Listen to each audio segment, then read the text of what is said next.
Allergic rhinitis, bronchial asthma, chronic bronchitis ഇങ്ങനെയുള്ള ശ്വാസകോശ രോഗങ്ങൾ ഉള്ളവരിൽ കാണുന്ന തലവേദനകൾ മൈഗ്രെയിൻ ആവാൻ സാധ്യതയുണ്ട്. ദീർഘകാലമായി റെസ്പിറേറ്ററി ഡിസീസസ് ഉള്ളവരിൽ മൈഗ്രെയിൻ പലപ്പോഴും കാണാറുണ്ട്. അലർജി, ആസ്മ, മൈഗ്രെയിൻ എന്നിവയുടെ ഹിസ്റ്ററി ഫാമിലിയിലുള്ള ആളുകൾക്കാണ് മൈഗ്രെയിനും ശ്വാസകോശ രോഗങ്ങളും ഒരുമിച്ച് കണ്ടുവരുന്നത്.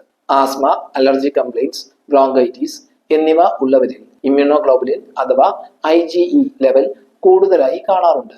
IgE മീഡിയേറ്റഡ് ഇൻഫ്ലമേഷൻസ് റിലീസ് ചെയ്യുന്ന ഹിസ്റ്റമിൻ ആസ്മ, അലർജിക് കംപ്ലൈൻറ്റ്സ് എന്നിവ മാത്രമല്ല മൈഗ്രെയിനിനും കാരണമാകാറുണ്ട്. പുകവലിയും ഇത്തരം അവസ്ഥകൾ ഒരുമിച്ച് വരാൻ കാരണമായേക്കാം. കൂടാതെ ക്രോണിക് സൈനസൈറ്റിസ്, അഡിനോയിഡ്, മറ്റ് ഇൻഫ്ലമേഷൻസിന്റെ ഭാഗമായും ശ്വാസകോശ രോഗങ്ങളും തലവേദനയും ഒരുമിച്ച് അനുഭവപ്പെടാറുണ്ട്. റെസ്പിറേറ്ററി കംപ്ലൈൻസിനോടൊപ്പം വരുന്ന തലവേദനകളും മൈഗ്രെയിൻ ഉള്ളവരിൽ കാണുന്ന ശ്വാസകോശ രോഗങ്ങളും ശരിയായി രോഗനിർണയം നടത്തി ട്രീറ്റ്മെന്റ് എടുക്കാൻ ശ്രമിക്കുക. ഇങ്ങനെയുള്ള ബുദ്ധിമുട്ടുകൾ നിങ്ങൾക്ക് അനുഭവപ്പെടുന്നുണ്ടെങ്കിൽ താഴെ കമന്റ് ചെയ്യുമല്ലോ.